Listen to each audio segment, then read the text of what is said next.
Everyone, good evening. Hello, Hello, ma'am. good Good evening, evening. Good ma'am. evening, ma'am. Good Good evening. How's evening, everyone ma'am. doing? Hi Richa, good evening. Hey, how's everyone doing? Going well, ma'am. Doing How Doing great, is ma'am. how is okay, so we generally call Wednesday as midweek crisis, you know. So I hope the midweek crisis is treating you well. Yeah. So we have braved half of the week, just 2 more days left, right? Hmm.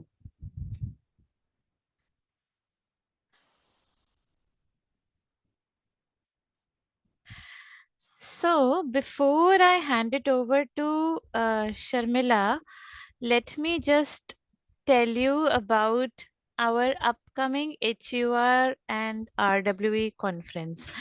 I don't know if this has been circulated in the group or you have seen the LinkedIn.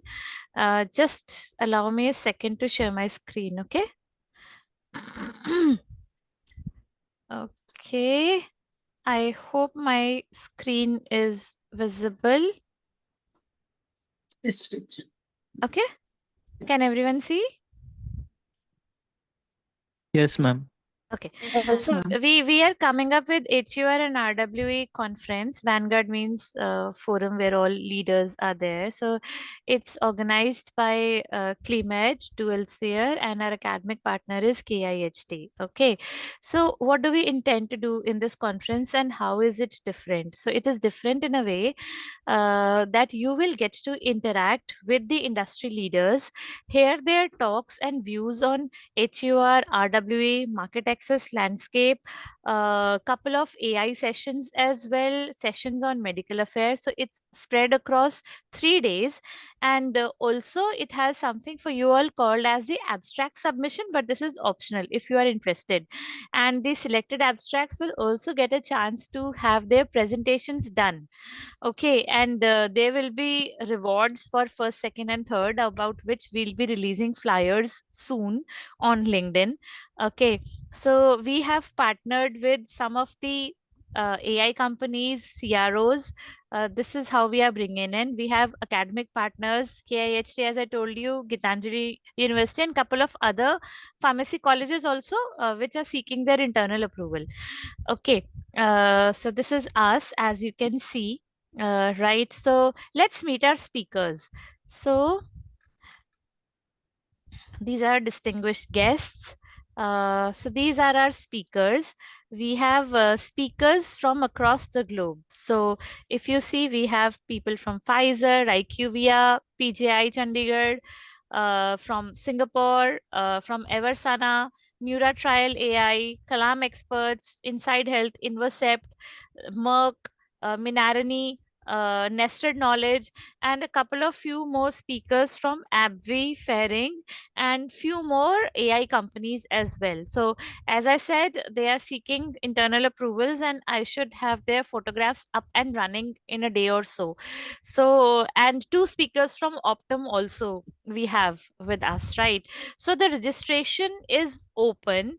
Either you can submit your abstracts and register. These are the research themes for the abstracts. Guidelines are there on the website. How many words should be there, word count, and everything. And then there is registration for the conference as well, and it is open to participants across the globe. Right. So I can, if you want, I can just paste this link right in our chat section. Please feel free to circulate, spread the word, whether you join or whether it is not of your interest, but please help us in spreading the word so that we can make it a success. Okay, I hope I can count on you all, especially helping me spreading the word. Thank you. Okay. Any questions related to conference before I hand it over to Sharmila for today's session?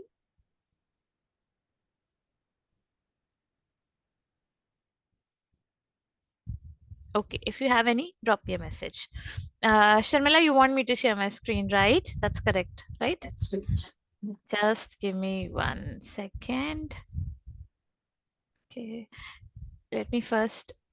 I'm just shutting down the WhatsApp on my laptop. It becomes very highly irritating, right, at times, especially when you are in presentations. Yes. Okay, now I'll put off my video. I'll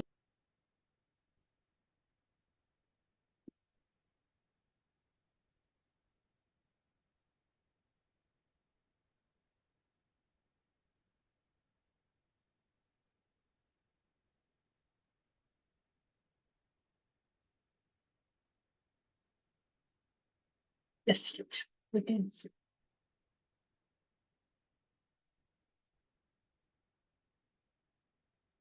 go ahead, Sharmila. All yours. Yeah. Thank you, Richa. Yeah, good evening, everyone. Sorry, my throat is not good, but please excuse me. Good evening. Uh, since previous two sessions covered foundational HEOR RW concepts and applied study designs, that is observational, pragmatic, CER, and modeling, right? Okay. Now in session 3, we are covering systemic literature review foundations, uh, how naturally guide learners from evidence generation to evidence synthesis. Okay, today we are going to unfold one of the most powerful tools in evidence-based healthcare. Okay, that is systemic literature review, or simply we can tell it as SLR. Okay, before we dive into the methods and steps, let's start with a story like imagine you are working with the Ministry of Health. They are reviewing new treatments for type 2 diabetes. So each company claims their drug is the best. Each company, okay. So one says it improves HbA1c levels dramatically. Another promises better weight control. Okay. And yet, other claims long-term cardiovascular benefits. What should we do? How do you separate evidence from noise? So that's exactly where the SLR becomes your compass. It helps you to navigate the sea of studies, avoid biases, and discover. Hello? Any problem? Hello? No, go ahead. Go ahead. And okay, where I stop. So it helps to avoid biases and discover reliable truth. Okay, and today we will walk through the journey of evidence from formulating a question to documenting findings transparently through PRISM. We will learn not just what to do, but why to do it and how each step connects to decision making in real world HEOR practice. Okay. So by end of this session, like you will be able to differentiate between the main types of literature reviews, frame focused answerable research questions using the PICOS framework, develop and register systemic review protocols or Prospero, and design structured and reproducible strategies, and apply PRISMA 2020 guidelines for transparent reporting. Next slide, teacher. Okay, so before we start, let me give you a roadmap for our journey picture. Today's session as already I have told, that building a house of evidence, like the type of reviews from the foundation, PICOS framework, protocol and Prospero. PICOS framework is a blueprint and types of reviews of foundation. PICOS framework is a blueprint. Protocol and Prospero or your architectural plan and approvals. And search strategy is a construction phase where you gather your material. Okay, and finally, Prisma 2020 is the finishing touch that ensures transparency and quality. So let's start by understanding the different kinds of reviews we can build. Okay, think of this as a building a house. You can't start with a roof, right? That is data synthesis. So before you are laid to the foundation, we are framing a question, develop a protocol, and performing such. Okay, next slide. Slide 4, Richard. Fourth slide. This is second one. Yeah. Yeah. So imagine 5 friends exploring a new city. Okay. The first friend writes a travel blog describing the city's main landmarks. Only city's main landmarks. This is your narrative review. Here only main landmarks will be there. Okay, the second wants to map every single street systematically. That's a systematic review. Okay, and the third friend is short on time. So they take a few quick snapshots and notes. So that's your rapid review. It's fast. The fourth is exploring unknown areas to see where research exists. So that's a scoping review.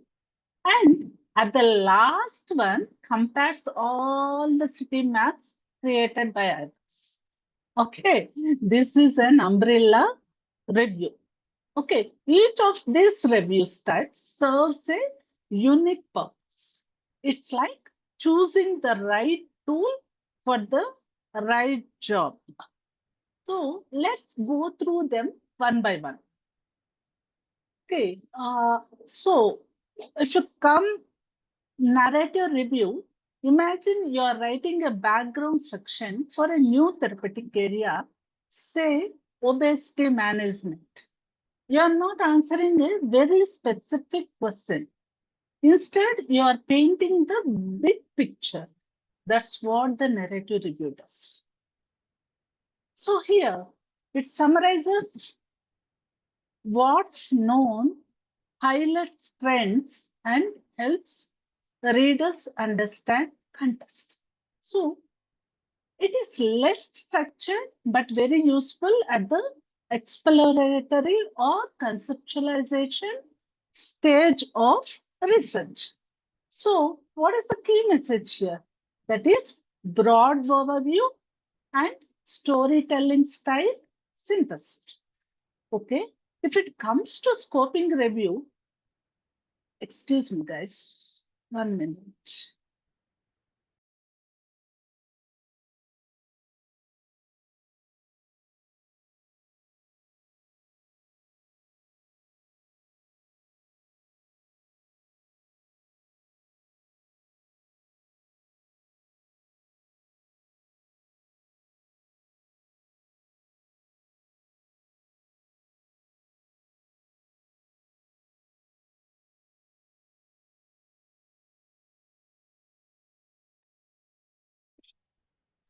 Okay, guys, thank you. So if it comes to scoping review, now suppose you are entering a new space like digital therapeutics for diabetes, and you are not even sure what kind of studies are out there. Before investing months in a full SLR, you conduct a scoping review. It maps the landscape, what has been studied, what outcomes are used, and where gaps remain. Think of it as the recon mission before starting a major research project. So, what is the key message in the scoping review? It is useful for mapping evidence and identifying research gaps. So, now comes to systematic review. Once you have a well-defined question, for example, what is the comparative effectiveness of GLP-1 agonist versus SGLT2 inhibitors in reducing cardiovascular risk in type 2 diabetes? Then you perform a systematic review. Okay, it's a gold standard. because it follows a transparent, reproducible protocol, minimizing bias and ensuring credibility. So this is the foundation for HTA submissions, clinical guidelines and HEOR models. So the key message here is it is high rigor, forms the evidence base for decision. And what is rapid review? Sometimes decision makers can't wait for a year-long SLR. Okay, SLR will take so much of time. Imagine a new drug entering the market during a pandemic. Okay, policymakers may need a summary within weeks. So a rapid review uses shortcuts like limited databases or reviewers, but still applies systematic principles. So it's like a express lane, right? It is fast of evidence synthesis. It is quicker but carefully prioritized. So it is a time efficient synthesis for urgent policy needs. There we'll use the rapid review. And finally, come to umbrella review. Most of us we don't use it, but when there are multiple SLRs already on the topic, say 5 SLRs comparing diabetes interventions, an umbrella review helps integrate all those findings at the topmost level. So, guideline committees love this format because it gives a bird eye view across many systematic reviews, showing consistency and contradiction. Okay, it synthesizes multiple SLRs, highest level of evidence summary. So, now that we have covered all 5 types, let's bring this near to your work. Which type do you think your team or project most often use and why? Maybe your market access project lean toward the systemic reviews, or maybe your medical affairs team uses scoping reviews to explore new evidence areas. So, anyone wants to share an example from their experience, even a small one, it's okay. It could be a time when you needed quick evidence or when you mapped existing literature before starting a new HEOR study. Please type in the chat. Anyone, if you want to share your experiences. Like what type of review you have used? I think they can unmute also and say quickly, Sharmila, right? Yeah, So you if can. anyone You wants, yeah. can, wants to.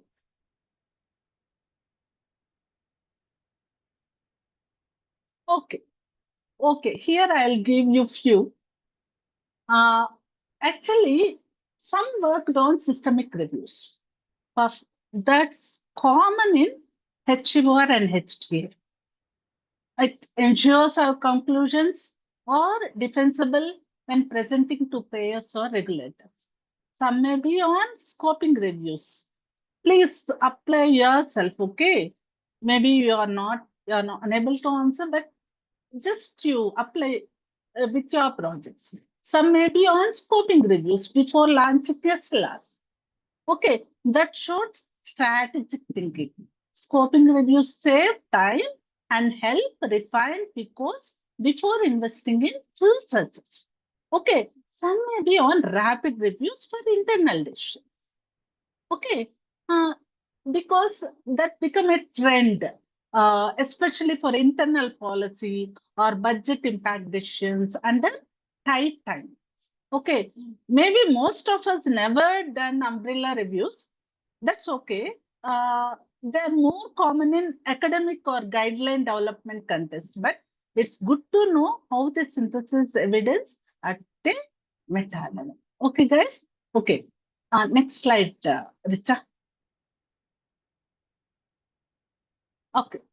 Uh, now think of a literature review as a backbone of scientific integrity in healthcare. Every major policy, guideline, or pricing decision is ultimately backed by a synthesis of existing evidence. Okay, here how it works. Okay, a literature review systematically collects, analyzes, and interprets data from previously published research. Um,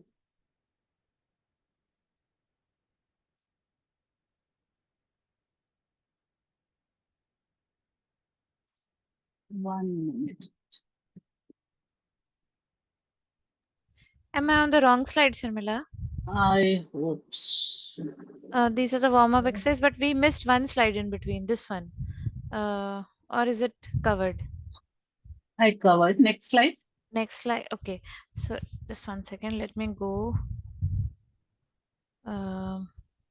Yeah. So this was the contents. Then Yeah, came this one. purpose. Next slide. This one. Yeah. This slide. Yeah. So here, a literature review systematically collects, analyzes, and interprets data from previously published research, right? Okay, it helps us identify what's already known, where the knowledge gaps are, and what new questions need to be asked. In HEOR, it provides the clinical, economical, and humanistic evidence needed to evaluate interventions and support informed decision making. So, a literature review ensures systematically unbiased evidence gathering and interpretation, a foundation for policy and modeling decision. Okay, so if you let's bring this closer to our world, HEOR, literature reviews aren't just a box to tick. They are the strategic foundation that ensures our analysis, models, and recommendations are evidence based. So, for example, when we design a cost effectiveness model comparing two diabetes drugs, say GLP-1 versus SGLT2 inhibitors, okay, where do our clinical inputs come from? The treatment effect sizes, quality of life values, adverse events rates, all of this come from systematic reviews. So similarly, when we prepare a reimbursement dossier or conduct a burden of illness study, we rely on the literature review to provide epidemiological, clinical, and economic data. It's the first and most critical step before modeling or stakeholder engagement, like demonstrates direct connection between literature review and HEOR deliverables such as models, HTA dossiers, and burdens. So, can anyone share an example where your team used published data from a literature review as inputs for the model or report? Unmute yourself and you can answer. Can anyone share an example where your team used published data from a literature review as inputs for a model or report? Anyone of you? Unmute yourself and you can answer.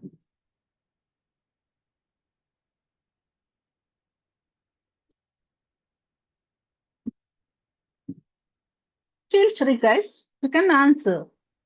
Report. I'm not asking for the literature review like a model or something. Just for report, you can answer. Hello, good evening, ma'am. Yeah. Tell me, Ankita. Yeah. Good evening. Usually, like our teachers tell us that we must not use review articles for collecting data. We must use research articles, the original ones. Yeah. Okay. I'm asking, Sharon, where, okay, you are in the college. Okay. Your team publish data like in cost effectiveness model examples or burden of illness. From where you are getting the data? I'm not sure. Maybe the systematic reviews, because Oh, it good, gives. good, good. Anyone else? Anyone else? Good, Ankita. Okay, okay, good. I'll guide on some of the examples. Okay. For example, cost effectiveness model example. For example, diabetes health. In one of our projects, evaluating the cost effectiveness of GLP-1 receptor agonist versus SGLT2 inhibitors in type 2 diabetes. So we extracted treatment effect data like HbA1c reduction, cardiovascular event rates and hypoglycemia rate risk from the published systematic review. So, what is our goal? Cost effectiveness model, right? We have taken the data HbA1c, cardiovascular events, hypoglycemia risk. So these inputs were then applied in our Markov model to estimate Qualis and ICER value. So the literature review ensured that our model was based on validated, peer-reviewed evidence rather than the single study as such. Okay. So here it shows using of clinical outcome data from SLR as input parameters for modeling for cost effectiveness model. Okay, and second example, burden of illness or epidemiological report example, like oncology, if you take. For a burden of illness report, in metastatic breast cancer, we used a systematic review to source epidemiological parameters like prevalence, incidence, and mortality rates, as well as HRQL utilities from UKFT studies. So the SLR also provided evidence on productivity loss and caregiver burden, which become part of our economic burden analysis. So what it demonstrates, epidemiologic and QL data extraction for economic or humanistic burden models. Okay, and the third example is HTA reimbursement dossier example. So during the preparation of a health technology assessment dossier for a new oncology drug, our team used an existing Cochrane review to summarize comparative effectiveness and safety evidence. Okay, those pooled hazard ratios and adverse event rates were incorporated directly into the clinical evidence section of the submission.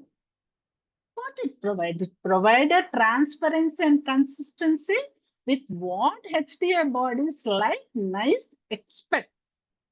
So it emphasizes alignment with HTA expectations and reproducibility. This is the next example. And next, budget impact model example. For example, if you take cardiovascular disease, okay. In a cardiovascular drugs budget impact model, we extracted hospitalization rate and treatment discontinuation probabilities from a literature review. So these values define transition probabilities and adherence assumptions, helping us estimate annual cost impact across multiple payer scenarios. Okay, what it illustrates? Real world and adherence data derived from published reviews. So, one more example, final example I can give, RW planning example for the rare disease. Okay, before designing an RW study in a rare metabolic disorder, we conducted a scoping review to identify all available real-world evidence and registries. That exercise highlighted evidence gap like lack of long-term HRQL data and helped us justify the need for our study to regulators and sponsors. So it shows how literature reviews guide strategic planning for new evidence generation. So they all show exactly how literature review serves as an evidence backbone, whether it's clinical outcomes, epidemiological data, or utility values. This systemic review ensures our assumptions are transparent, defensible, and aligned with published evidence. That's what makes HEOR credible in the eyes of payers and policymakers. Okay, next, let's look at how this plays out at the policy level. When organizations like NICE in the UK or ICER in the US evaluate a new drug, they don't start by building an economic model right away. So the very first question they ask is, what is the totality of existing evidence? To answer that, they rely on a systemic literature review. It's the foundation that ensures transparency and reproducibility in their recommendations. So the SLR collects all the relevant studies, filters them systematically, and summarizes the results. So decision makers can trust that the conclusions are unbiased and comprehensiveness. That's why literature reviews are not background work. They are the bedrock on which entire health policy and reimbursement decisions rest. So highlights the institutional and regulatory reliance on SLRs for credibility. Okay, next, like I'll tell you, like if data is a new oil, just remember like this. If data is a new oil, then systematic reviews are the refinery. Okay, we live in a world overflowing with data. Thousands of studies published every year, each with its own nonsense and limitations. A systemic review refines all that raw scattered information into usable, high quality evidence. So, just like a refinery turns crude oil into fuel that powers cities, SLRs transform unstructured research into evidence that powers healthcare decisions, reinforces the transformative role of SLR, makes the concept memorable through this analogy. Okay. Okay, I'll ask one question. If SLRs are the refinery, what would meta-analysis? Can anyone tell? If SLRs are the refinery, what would be meta-analysis be? The product. Yeah, the fuel that drives decisions. The fuel that drives decisions. Okay, good. Then now let's look at the slide together. Now I just it summarizes the purpose and application of each review type in HEOR and healthcare.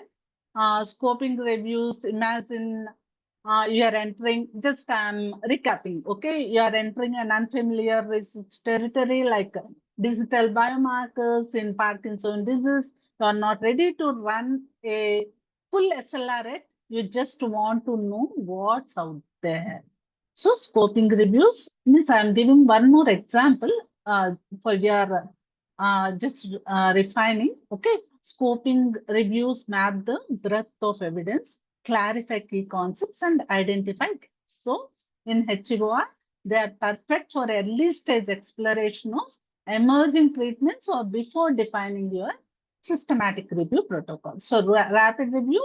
Picture a scenario during the COVID-19 pandemic when policymakers needed quick evidence to guide vaccine prioritization or treatment paths. So, rapid reviews compress the timeline, fewer databases, limited reviewers, but maintain systematic principles. So, it is used in urgent policy making, guideline updates, or formulary decisions where time is critical.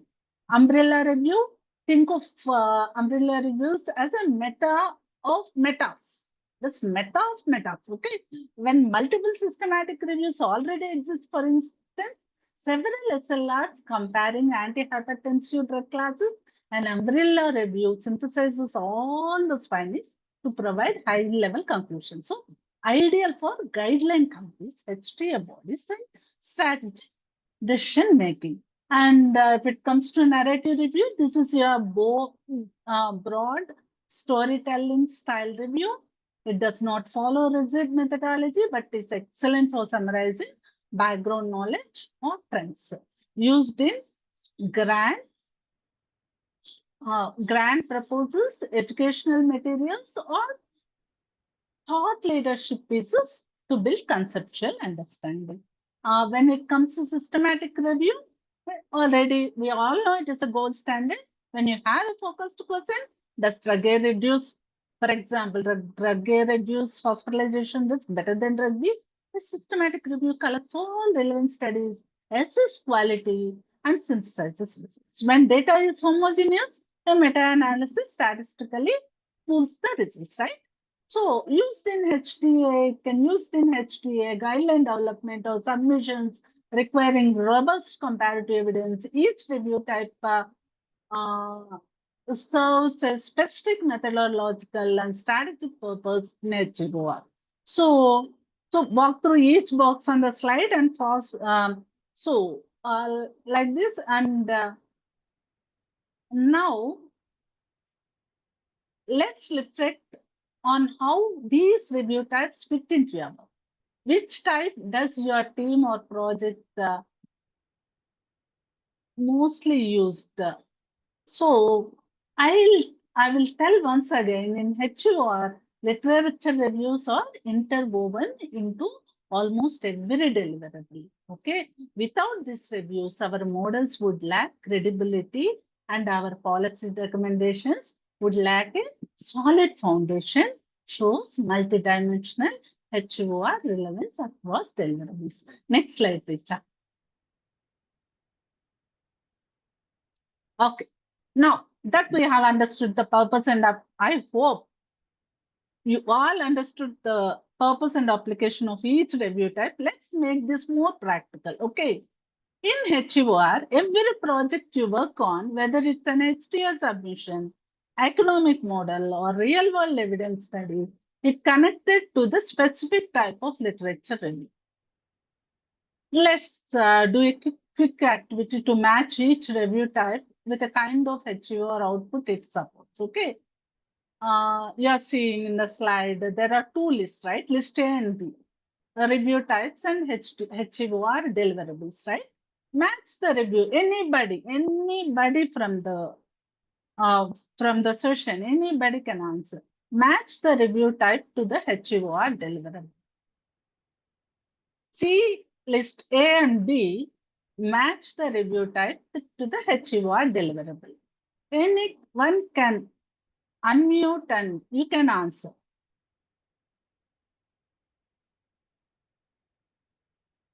Anyone, please. Hope you understood till now. Yes, Yeah, ma'am. you can answer. You can text too, no problem.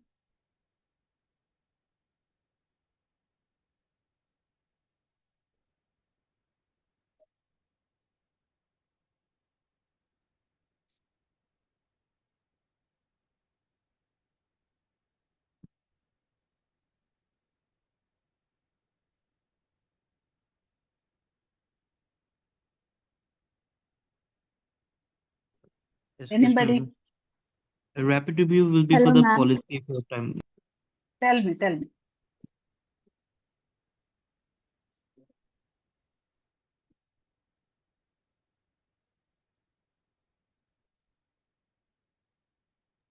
Please go ahead.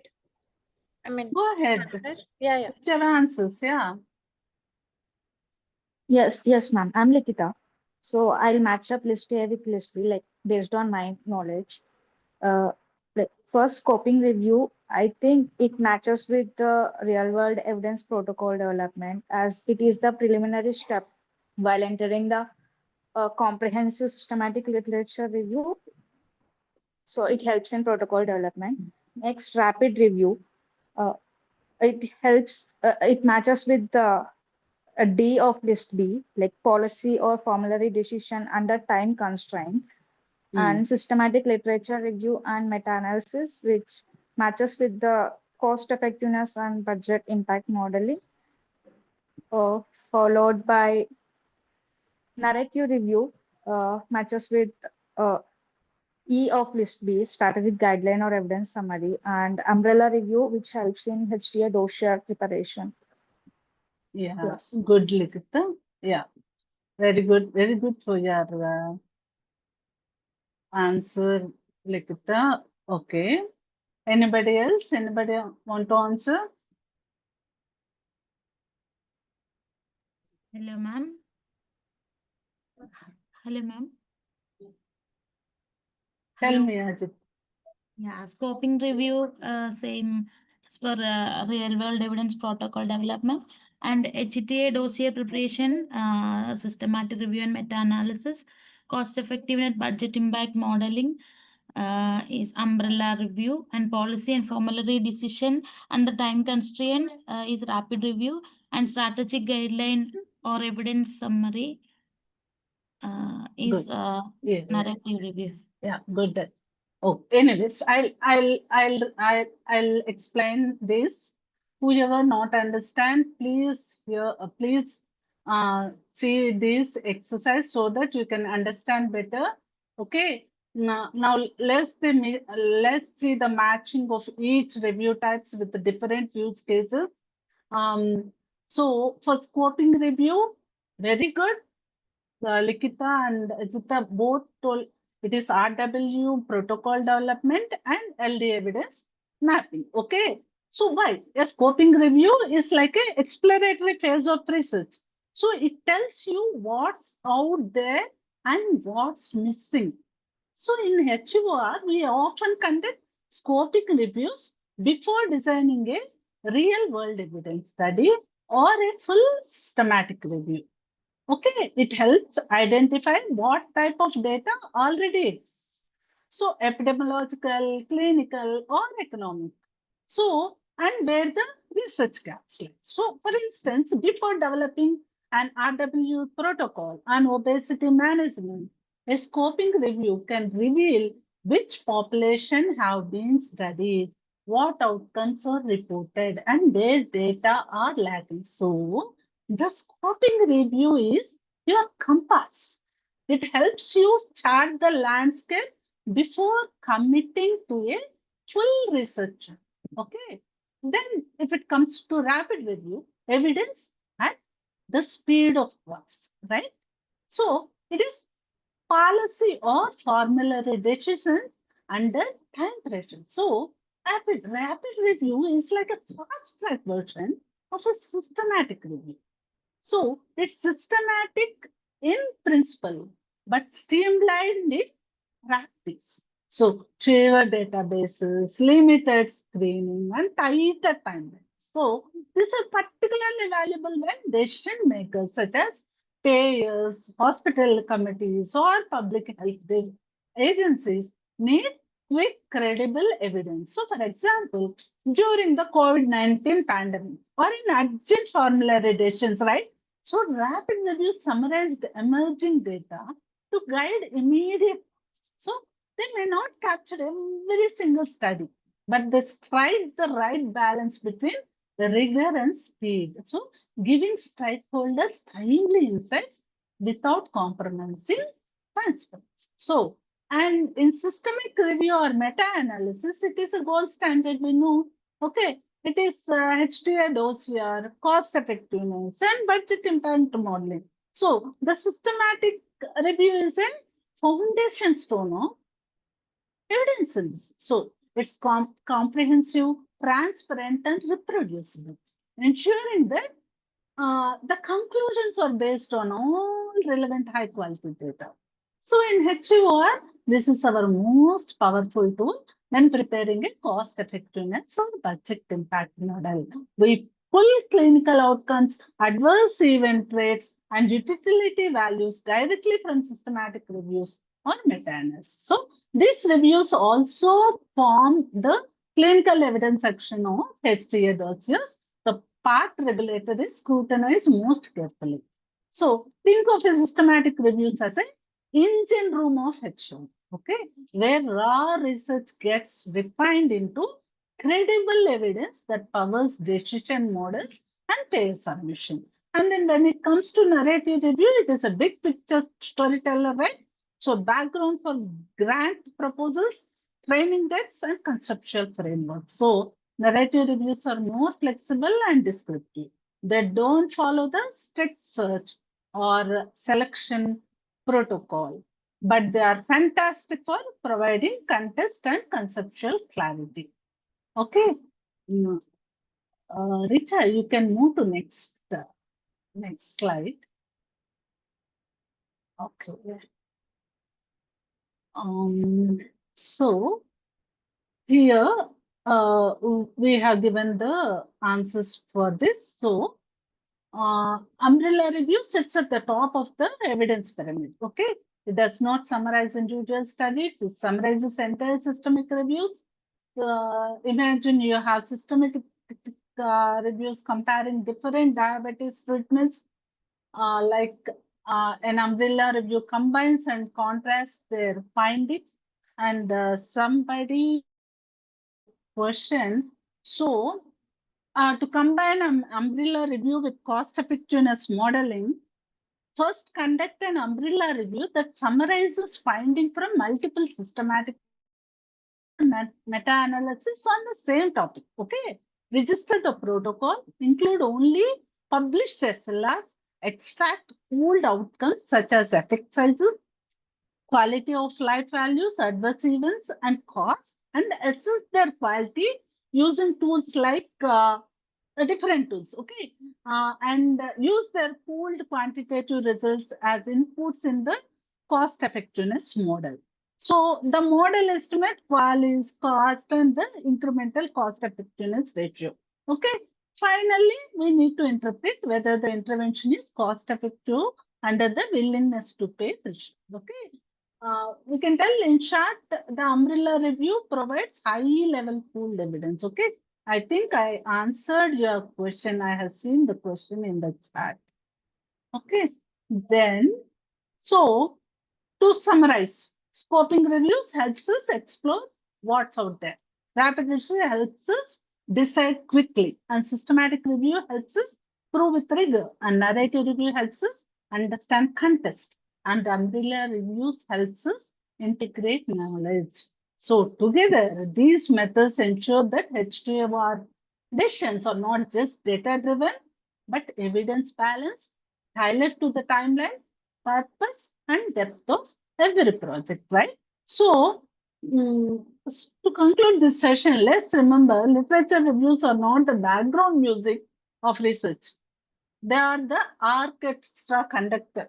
Okay, they ensure all evidence plays in harmony, guiding the tempo and structure of every HEOR output. When someone says it's just a literature review, we can confidently reply, no, it's the foundation of evidence-based healthcare, right, guys? So, as we move into our next part of the session, Prisma and SLR methodology, keep this thought in mind. We are learning not just how to review literature, but how to build the evidence base for better healthcare decisions. It summarizes the essence of SLR, roles, and transition naturally into Prisma SLR process content. Okay, next slide, Richard.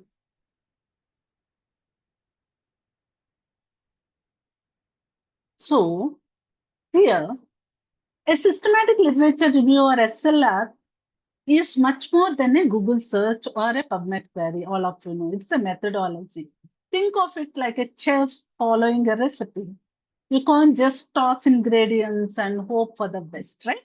You follow precise steps. Similarly, in a SLR, every step from defining the question to synthesize data is pre-decided and recorded in the protocol. So SLRs are structured, transparent, and replicable. Anyone else should be able to follow your methods and arrive at the same set of studies and conclusions. That's the beauty of reproducibility.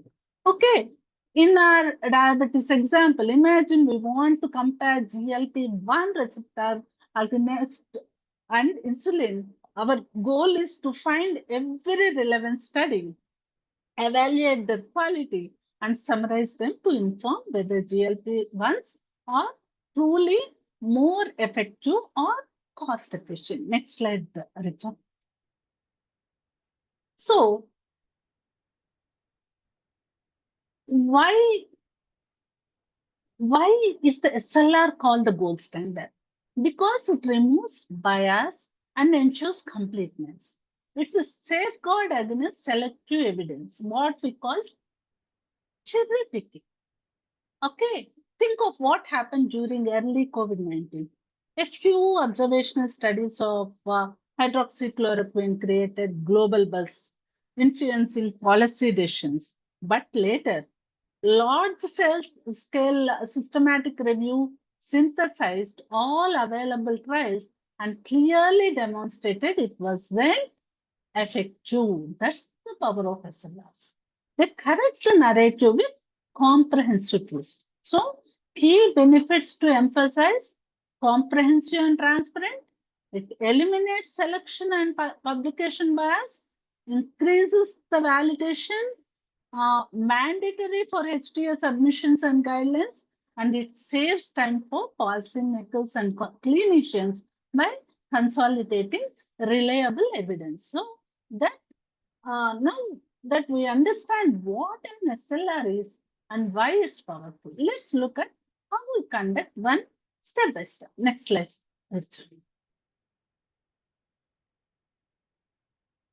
Okay, here every systematic review is a journey through 8 structure steps. So first, we need to define a clear answerable question. Next is protocol development. Next one, build a search strategy. And fourth one is conduct database searches. And next is screen studies using inclusion-exclusion criteria. Next, extract data systematically. And seventh one is appraise quality using bias tools. And eighth one is synthesize and report using Prism. Okay, like it's like a relay race. If one runner stumbles, the team loses, right? So each step needs equal attention. All the above steps need equal attention. So which of the steps do you think consume the maximum time in your experience? So is it search, or is it screening, or data extraction? And why? Can anyone answer? Which of these steps do you think it consumes the maximum time? Good evening, ma'am. Yeah, tell me.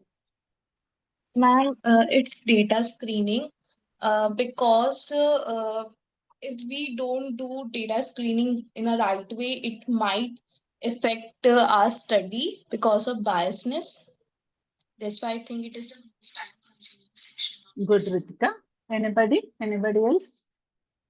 Hello, ma'am. Data screening, because first pass, second pass screening should be there.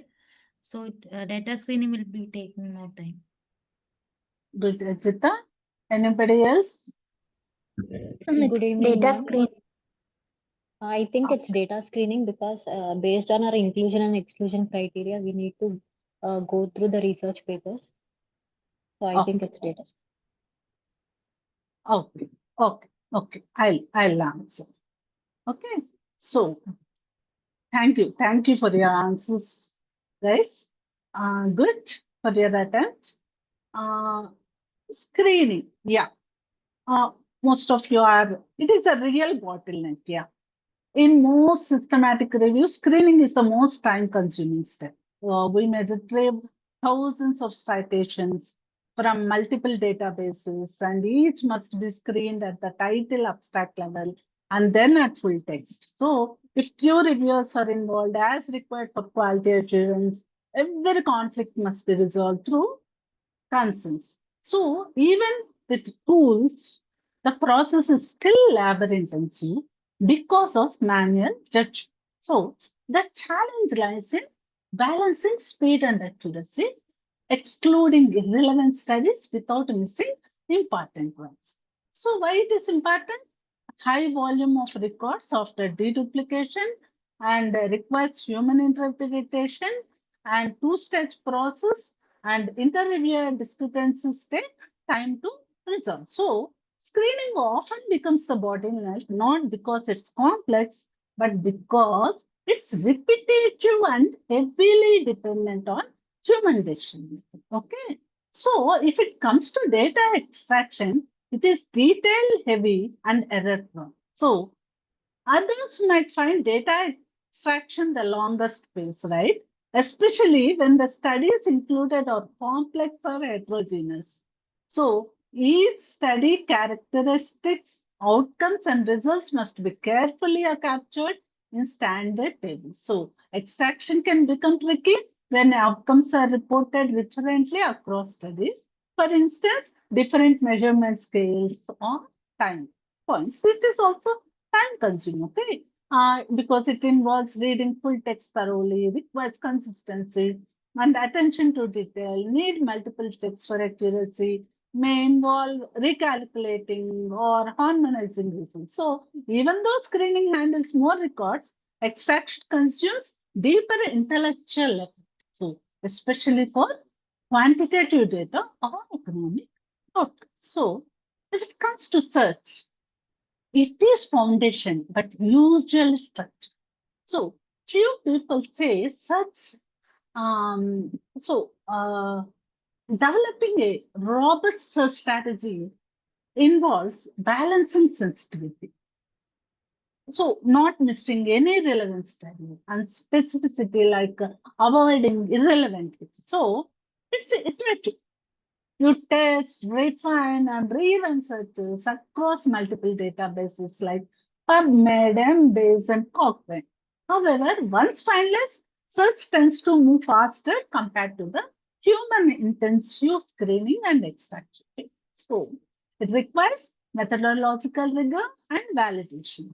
It involves multiple databases and filters, and it needs librarian or information specialist in. So, such takes skill and planning, but is less repetitive once finalized. So, is strategic rather than manual. So, all three steps are crucial, but the time burden varies by project type and topic. So, in large SLRs, screening dominates the timeline. In complex HEOR or W reviews, data extraction often takes longer due to detailed economic and outcomes data. And in methodological or new topic reviews, such may take more time to design and validate. So, the more structured and precise your protocol and search strategy are, the smoother the later steps become. Okay, next slide, Richard. Go to next slide, Richard. Okay, so now it comes to pre-post framework. Okay, like let's start with population. For example, if you take adults with type 2 diabetes, it defines who our study or review focus on. In this case, adults with type 2 diabetes. But remember, in HEOR or RW, we go deeper.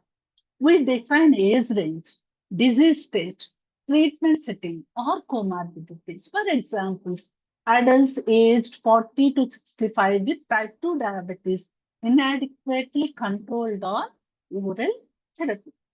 So the population must be defined clearly because it drives the applicability of results.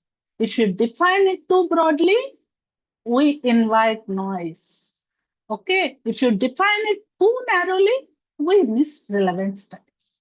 So we need to think and apply. So define who exactly the population is, demographics, clinical characters, and context. Okay, and come to intervention. So here, if you take GLP-1 receptor agonist, so the intervention describes what treatment, what is the exposure or strategy we are evaluating.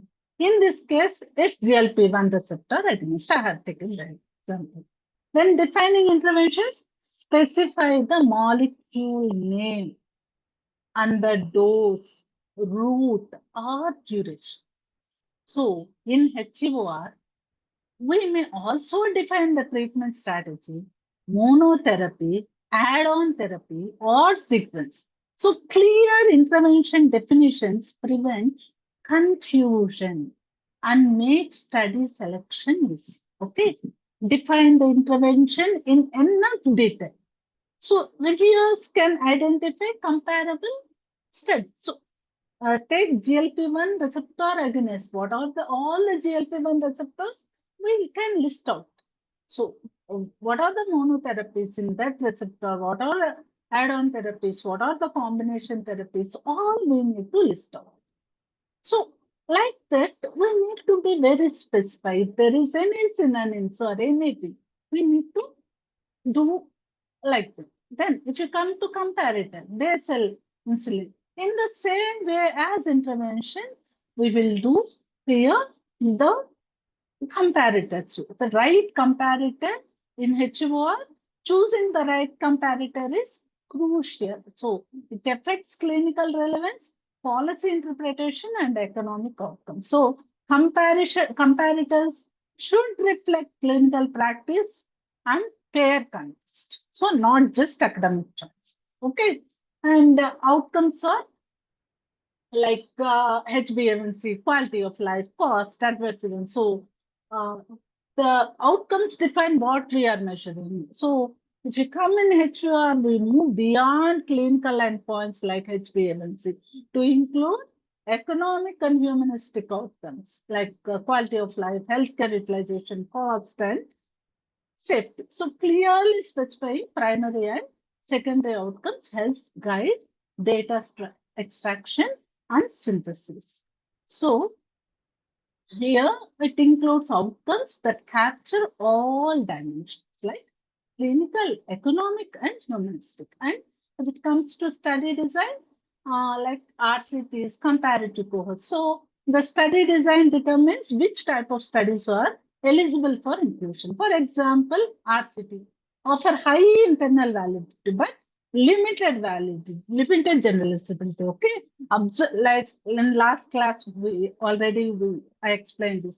So observational studies like comparative cohorts reflect real world practice but carry biases. So in HEOR and RW, we often combine both using RCTs for efficacy data and observational studies for effectiveness and research. So choose the study designs that best align with your review objectives. So that is efficacy for explanation and real world impact for pragmatic. Okay. So the PCOS frameworks is not just a checklist, it is a foundation of your systematic review. When you define each element clearly, you shape the scope, direction, and relevance of your evidence synthesis. A precise PCOS ensures transparency, replicability, and alignment between research objectives and outcomes. So, because like patient population is who, intervention is what, comparative is compared with what, and if it comes to outcome, it is what happened. Okay, when it comes to study design, how was it studied? Okay, so let's return to our policy maker who needs to know which is more effective and cost efficient for adults with type 2 diabetes. So, GLP-1 receptor agonist or insulin. To answer this, we need a structured question, and that's where PCOS framework comes in. So, now that we have clearly defined our PCOS elements, the next logical step is to turn those into a focused review question, and then specify which studies we will include or exclude. Okay, think of the pickles as your ingredients. Now we are ready to write the recipe for your review. The review question tells the story of what you want to find, and the inclusion and exclusion criteria decide what belongs in your story and what doesn't. Okay, next slide, please.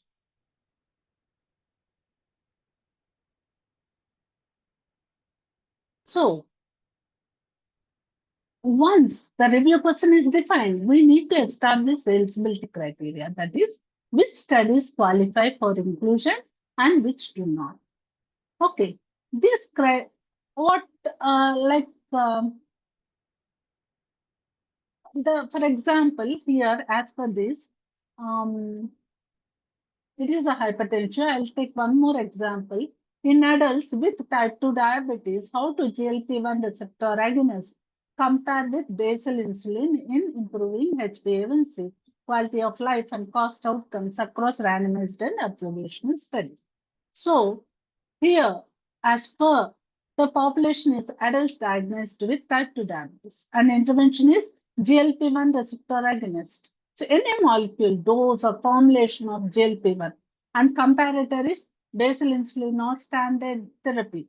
Outcomes are at least one of HbA1c, quality of life, fast or adverse events. So language and time frame, like only English language, and published after some year, like this. So these criteria reflect the PCOS directly. So they make you search transparent and reproducible. Remember, being too broad will flood you with irrelevant studies. Being too narrow may exclude useful data. Okay, so next slide, Richa. So let's do a quick mini exercise using your earlier PCOS framework. Write one sentence forming your review question. Richa, just go to previous. Okay. Um, you people just write one sentence forming your review question. Then list 3 inclusion and 3 exclusion criteria that would fit your topic. Please write in chat or tell me, unmute yourself and let me know. I'll give 2 minutes, then I'll explain with one more small example. Anybody?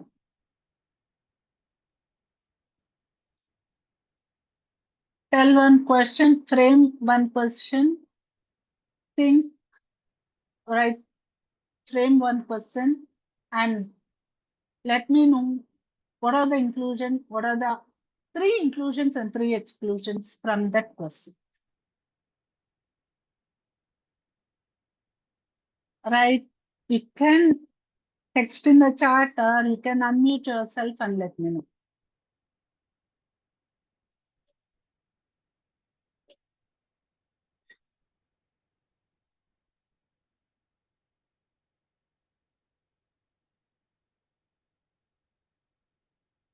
Anybody?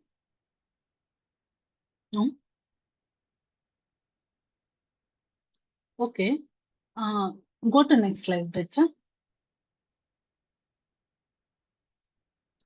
So here, in adults with hypertension, how does SGLT2 inhibitor therapy compare to ACE inhibitors in improving blood pressure control and health-related quality of life in real-world studies? So this is one review question.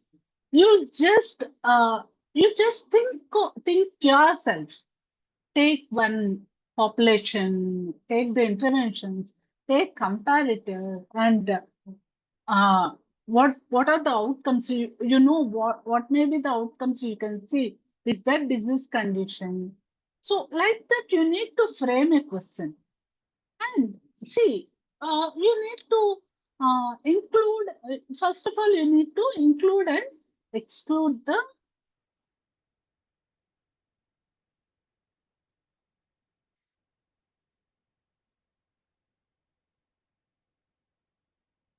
good. That's good.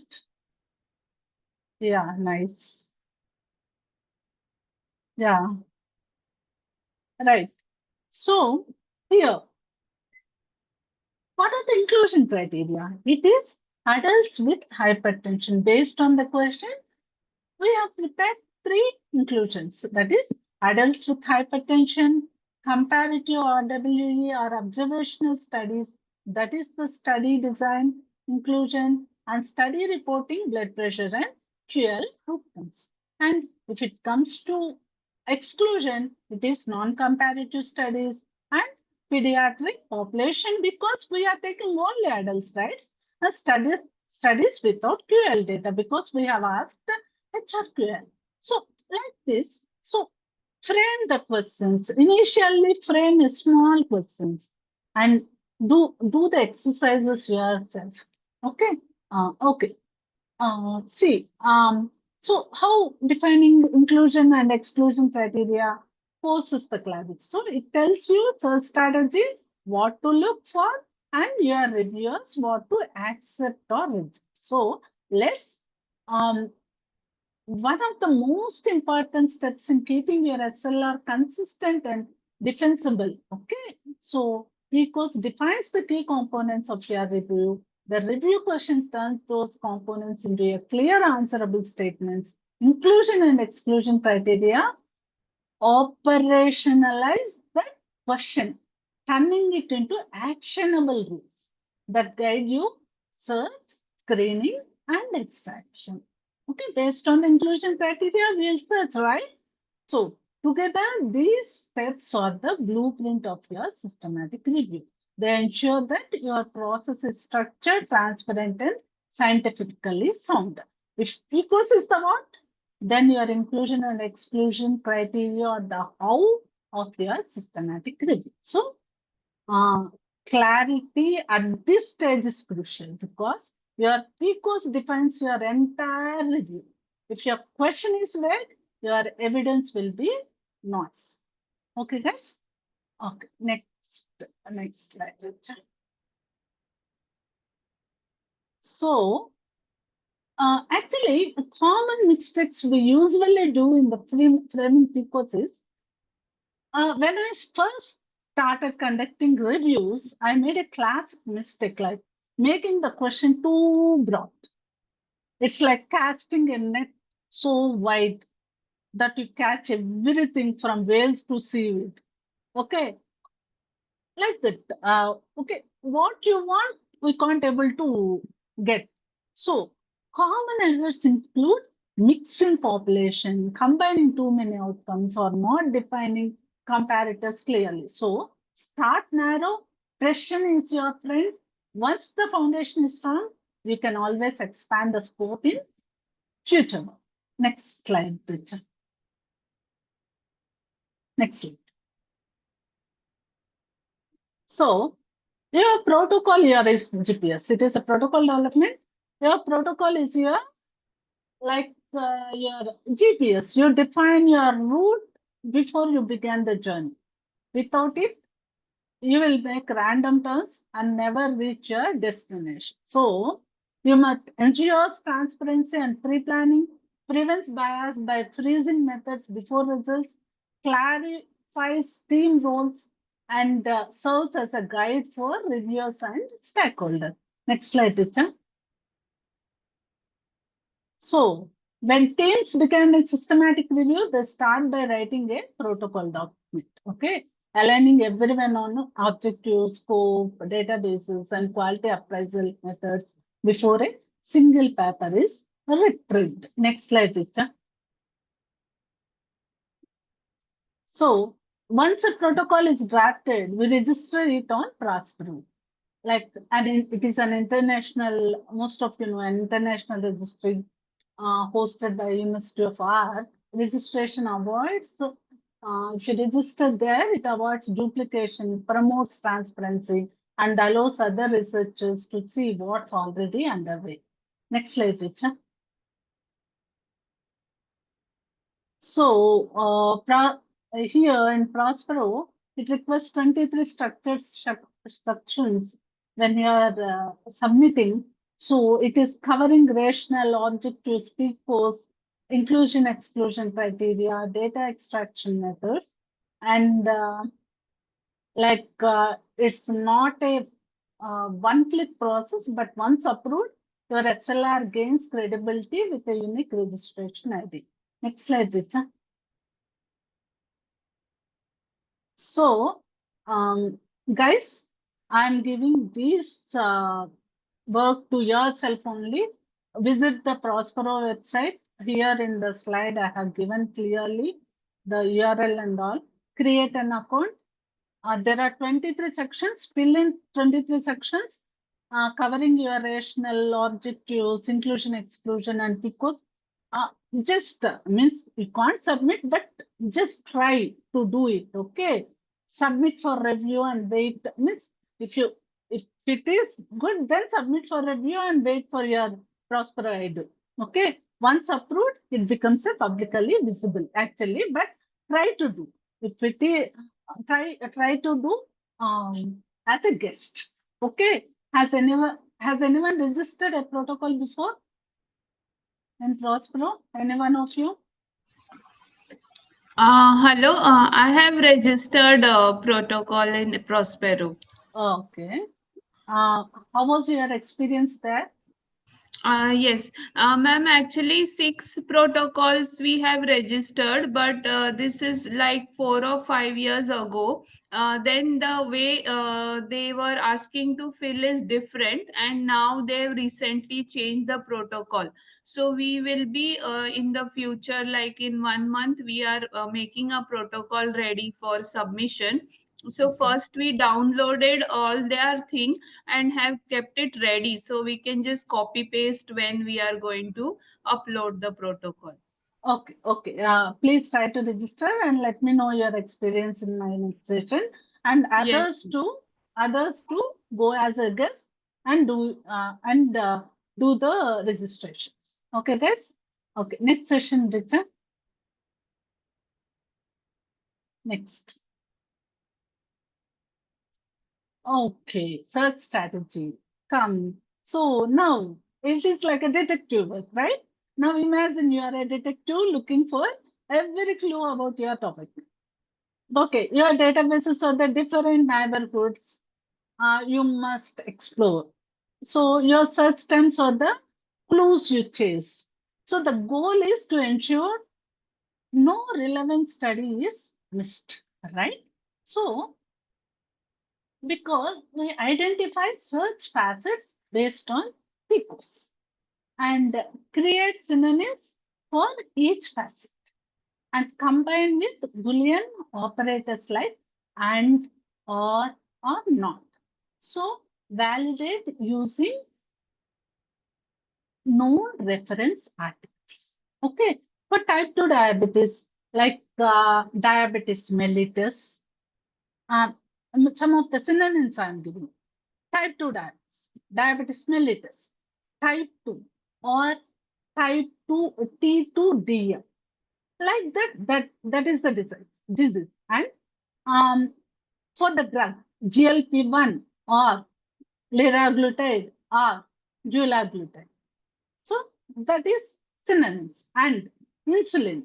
Insulin is the comparator. So here and we are using. Okay. And insulin. And again outcomes, HbA1c or glycemic control. So like that, document everything, database, search data, and final results, because reproducibility is what set SLRs apart. Reproducibility is key. Anyone should be able to rerun your search and get the same results. Next. Okay. So search strategy is where your review starts breathing. So it determines whether you capture all the evidence or miss something critical. So a systemic search means structured, reproducible, and comprehensive. Not just let's Google it, right?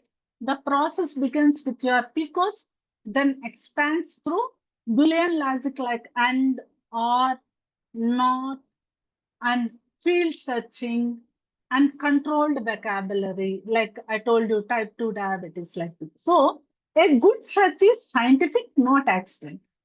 Okay, let's explore the very first step. Where do we begin designing the search? So the smartest starting point, next, okay, it is there. The smartest starting point, learn from others. Check previous Cochrane reviews. Shall we Nice check you doc. want this slide or previous slide? I got a bit confused. No. Yeah, this slide is fine. This slide, Okay. yeah. Okay. So check previous Cochrane reviews. Nice docs or published SLR on similar topics. So these often contains validated search strings you can adapt. So once you have built your string, test it. Does it find at least one study you already know is relevant? Okay, you got the results right. You just validate it. Okay, if yes, your search is solid. If not, time to refine. So validation is essential to avoid missing key bits. So now let's look at how we actually build those search strings step by step. Okay,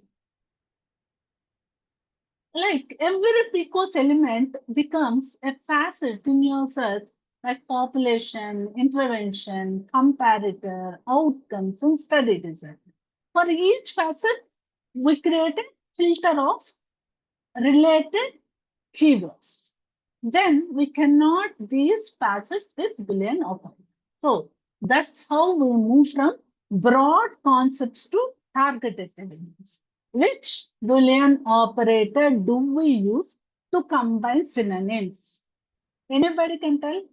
Which Boolean operator do we use to combine? There is and, there is are. In both of these, which Boolean operator? Yeah, right. Let's now decode this Boolean logic. Okay. Go to slide 29, Richa. Go. Not this. Next slide. Okay. Go to next I slide. can see the numbers actually. This one? No, next slide. This one? Next slide. Next slide. Okay. So, Boolean logic is a grammar of database. Okay. Or, and not. Okay. Or broadens the search by combining synonyms. So, there is type 2 diabetes and diabetes mellitus. So, if you are giving these words, we need to, we will search with type 2 diabetes and diabetes mellitus. But we should combine this with R, and we need to take out the searches, how many references we get. Okay, and narrow, so R broadens the search by combining synonyms. So if it comes to and, it narrows it by linking different concepts like and population is type 2 diabetes and drug is GLP-1. So in GLP-1, patients with type 2 diabetes and with GLP-1, we want only those references. So, and narrows it by linking different concepts. So, not exclude irrelevant results. Means it like conferences certificate is good. We don't want conferences. So, then we will keep as not. So, think of it like cooking. Mixing the right ingredients gives you the perfect dish. Balanced, not bland. Okay. Next slide, Richa. Shall I go to previous ones or? Next. Okay. Next slide. This one? Yeah. So we know the words. Now we will learn where to look for them. That's field checking. See, population, we have keep R, right? Combined population terms. Then intervention, we are combined intervention terms. And see, outcomes, we are just combining the outcome terms with R. And we are combining all this population intervention and outcome because these are different concepts with and. Okay, so like that and or are used. Next slide, Richa. So in platforms like Ovid or PubMed, you can tell the database exactly where to look. So if it comes to title and abstract, like searches in title and abstract only. If you give TI, comma, AB, something like that. See, schizophrenia.TIAB. It will search only in title and abstract. That's why if you give schizophrenia TIAB, the hits are 1,21,659, right? if you give MP, it searches multiple fields in the references. So the hits are more than in title and abstract. So field searching adds precision. If you only search titles, you might miss relevant abstracts. If you only use full text, you will drown in noise. It's about balance. So what words we need to give in title and abstract? What words we need to give in uh, multiple fields? Like that we need to think. So uh, let's refine even further by using control vocabularies like mesh terms. Next slide, Richard.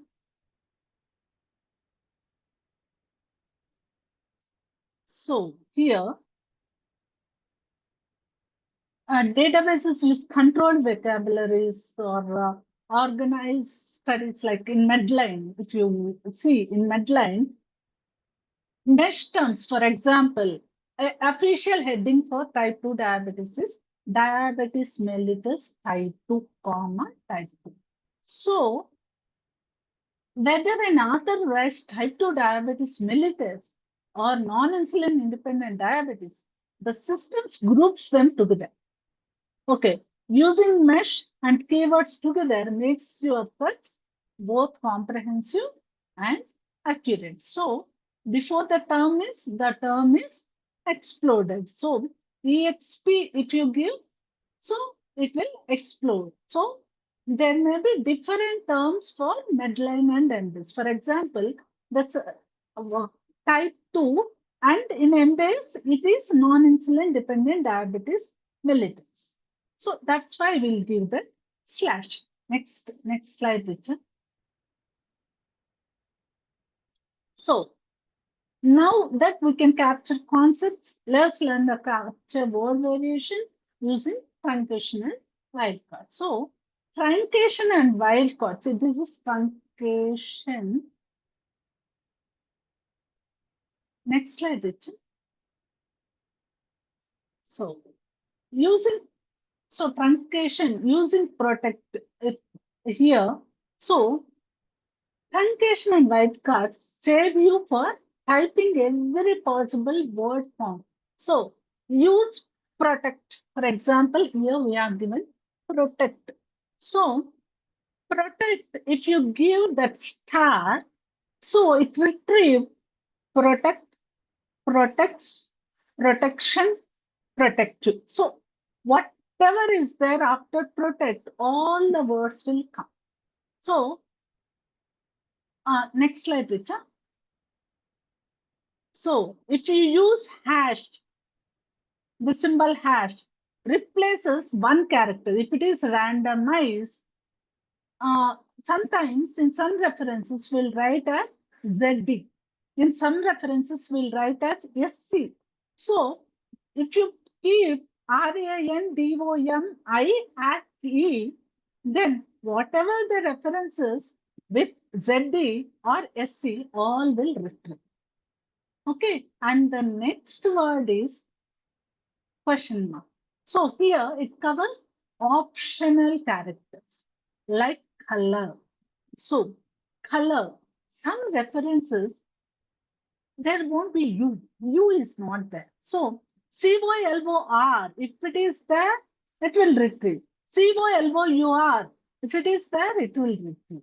So like the truncation and wildcards we will use.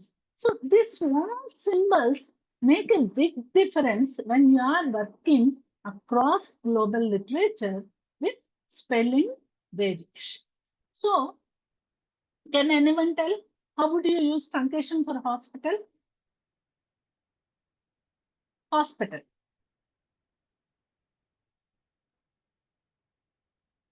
Okay, hospitalization.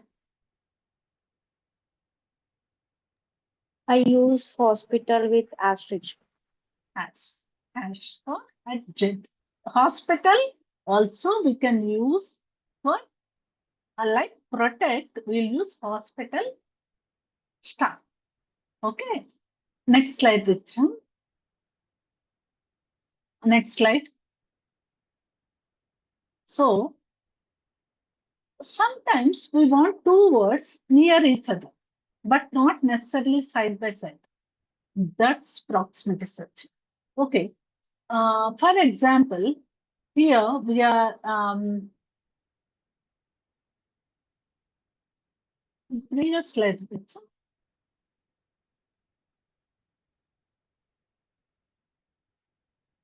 Yeah. Like for example, diabetes adjacent 3, ADZ. Here, there is only one and one more, two more. Like that, we are adjacent words we are giving. So, like that, so we want, but the words may not be side by side. For example, we want diabetes with complication. So we can give diabetes adjacent ADZ3 complication. So find wherever it finds all the articles where diabetes and complication appear within 3 words of each other in any order. Okay, like it ensures relevance even when phrasing varies, like complications of diabetes. It will take diabetes with serious complication. It will take. So, like that, this proximity we will use. Okay. So, what the proximity search increases precision without over restricting results. So, and next slide. So, and finally, let's see how we narrow large search results using filters and study design limits. So, here, after casting a wide net, we define it. We can limit by publication year, language, age group, or study type. Validated filters exist for RCTs, observational studies, many available sign websites like these filters save time while keeping rigor. So they help you reach that sweet spot between completeness and focus. So these are the limits within. Okay, so searching is a blend of science and art. If you search too narrowly, you risk bias. Too broadly, you drown in noise. So the skill lies in refining until your search captures exactly what your review needs. Okay. Now that I'll I'll show the example. Don't worry. Okay. Now that we have learned how to find the evidence, our next step is to report it transparently. That's where Prisma 2020 comes in. So this is the gold standard for systematic review reporting. Next slide, Richa.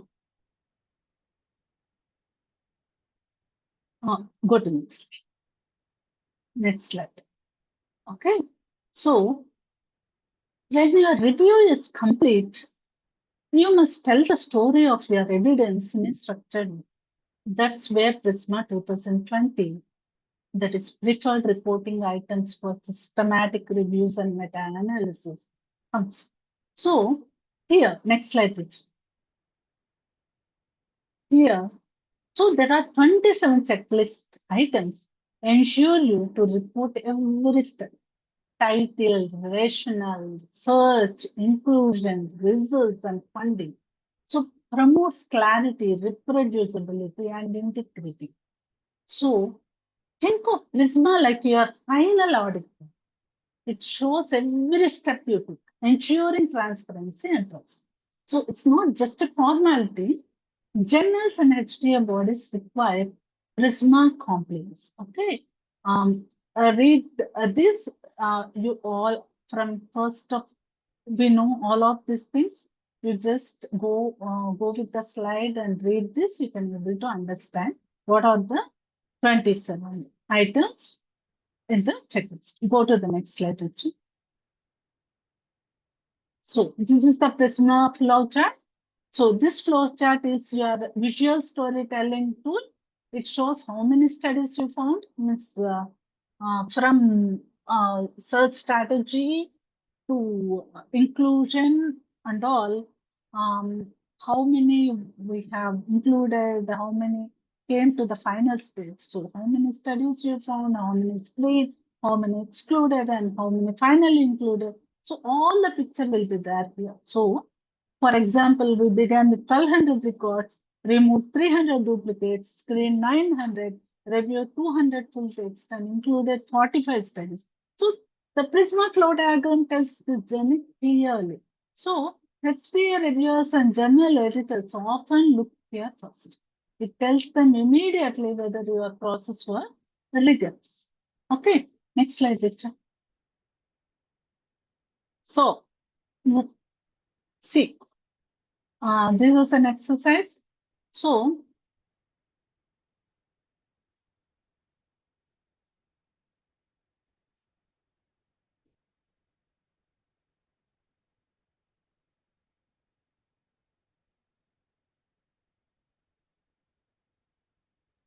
Hello, Sharmila, are you there? yes, Richard. Yeah, yeah. Richard, yeah.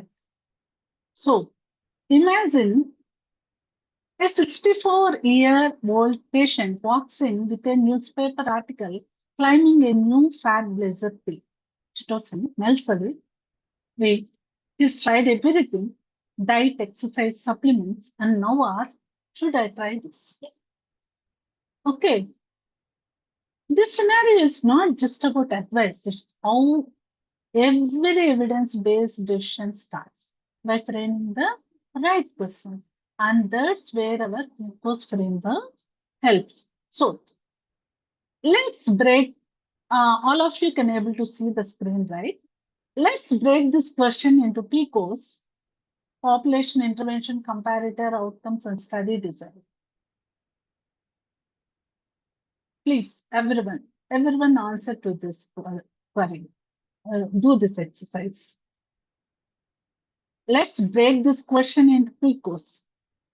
A 64-year-old obese male who has tried many ways to lose weight presents with a newspaper article about flat blazer. He asked for your advice. Your question in PICO's format might be, what is the population? What is the intervention? What is the comparator? What is the outcome? What is the study design?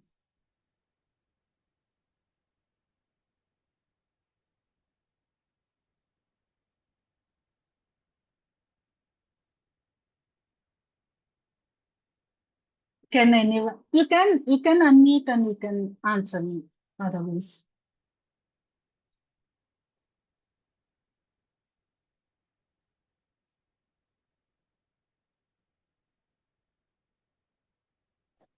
Hello. Tell me. This is Harika, ma'am. Okay. So the population is obese patients, and Yeah. intervention is chitosan. Comparator, since nothing is mentioned, it would be placebo, and Okay. outcome is reduction in the weight, and study design would be RCT, I guess. Yeah. Go to the next slide, Richard. Yeah. Here, there are adults with type 2 diabetes. Okay. And chitosan and placebo. Placebo, you can give some other also, no problem. And decreased weight and randomized clinical trial. Next, hope all understood. That is exercise. And next one, Richard. So this, okay. Richa, I'll share my screen. You can. I think that is the last slide, right, Richa? Yes, Sharmila. So you plan to give a quick demo. Am I correct? Yes. Yeah. In the meantime, let me see if we have any relevant questions. Yeah.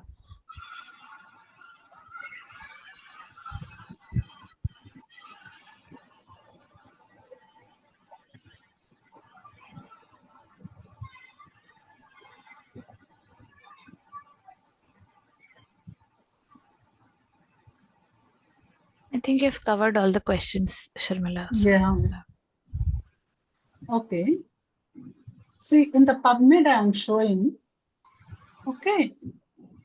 I'm taking a sore throat. Sore throat with like some antibiotics. Okay, sore throat is the disease condition and antibiotic is the medication. So for the sore throat, other synonyms I have taken is pharyngitis and tonsillitis. Okay, and in antibiotics, whatever we are using in the sore throat, those antibiotics I have taken and also used antibacterial agent. Okay, I'll put this is so in the PubMed.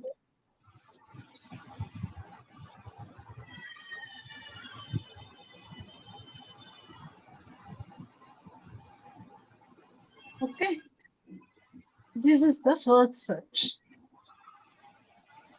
I'll go to an advanced.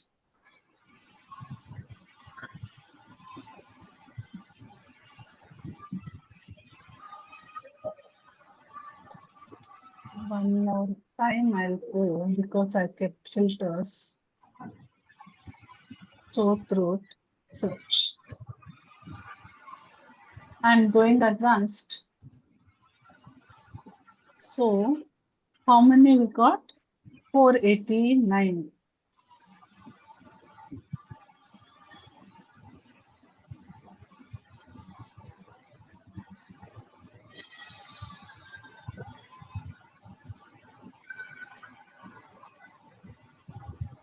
I'm going for advanced. Insert.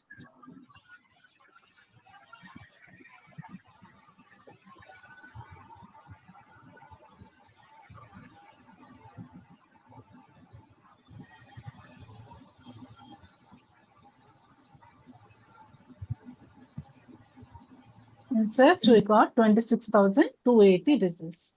So now I'm giving pharyngitis. One more synonym I have taken. Okay, and I'm searching. For that, I got 20,726 hits. So next one, I have taken tonsillitis. Okay, search. If you go to advanced, I got 29,580. It is in PubMed, okay?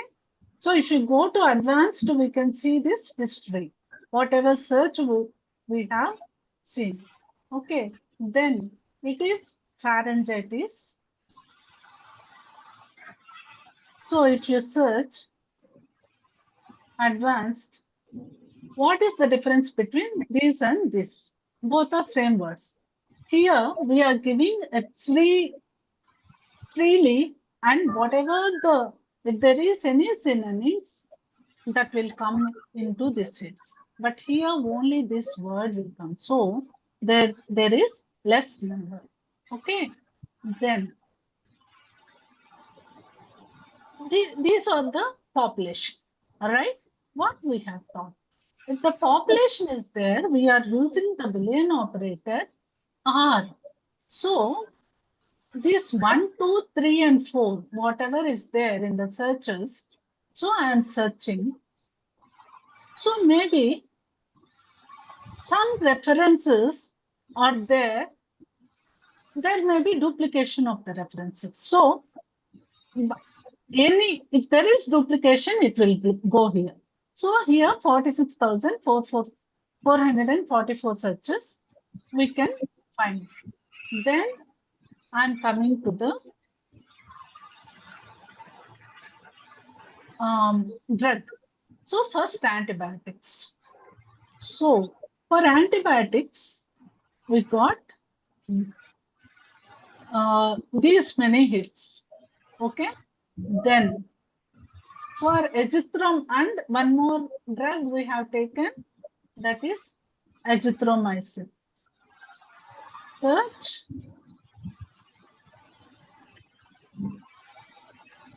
These many hits are there.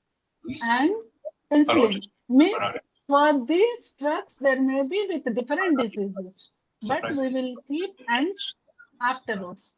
Okay. And penicillin.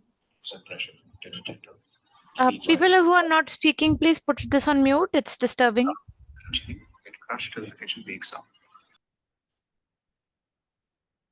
Yes, Sharmila. Yeah. Then penicillin. That is, these hits we got 1,21,687. Then one more drugs, that is doxycycline. Search. It is 22,857. Now antibacterial agent. Here we have given inverted commas again because there is a gap. We should treat this as one word. Okay, search. So now for this 4,49,966 results are there. For these drugs, for with other disease conditions also, we have the hit. The hits will be there. So now what we need to do, first of all, we need to keep R for these all drugs and do the search. So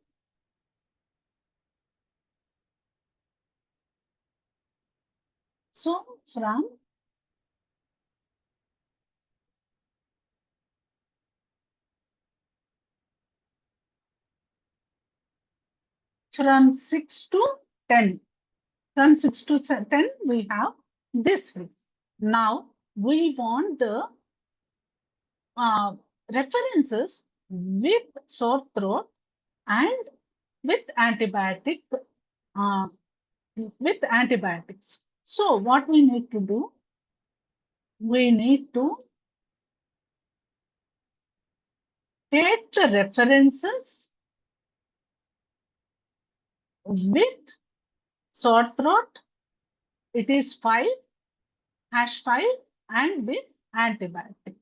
So if you do search now,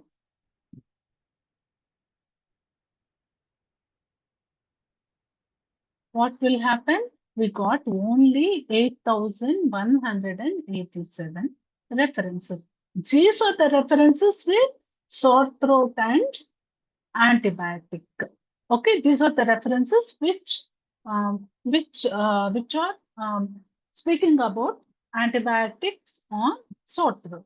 And if you want other things like, say, if you want only 10 years, this is from 1945 to 2025, only from last 10 years. So we are filtering that. And it's only full text we want. We are filtering that. Then we want only randomized control trials. We are giving limit, whatever the limit we have speak finally in our session, and only English papers. We will limit that, and only humans. We are limiting that. So now if you see in the advanced search, we are giving all the limits. Like if you are limiting only for, first of all, here 8,187 papers are there from 1945. From last 10 years, it is only 2061. And if you are taking only full text, it's 1,947. And only randomized controls trials, it's 67. And only English, all are English, so 67 we got. And only humans, it is 65. Okay, guys. Like this, I have told only for or and like this, you need to use all the proximities and all. You just try this. I have given the activity for you. Try the activities. Use all the search strings and all, and please work on those, and if there are any doubts, we will see in the next section. Okay, guys. Richard, This is Yeah. end of the session. Yeah. Thank you so much, everyone. And I checked the questions. We have answered almost all of them. And I have shared the assignment and quiz. You will get it. And please, I encourage everyone to do the assignment and quiz. Okay. All the best. See you next Wednesday. Bye bye. Take care. Thank you. Thank you. Thank you, Richa. Thank Bye bye, everyone. Bye bye. Bye. Thank you. Bye. Thank you. Thank you. Thank you.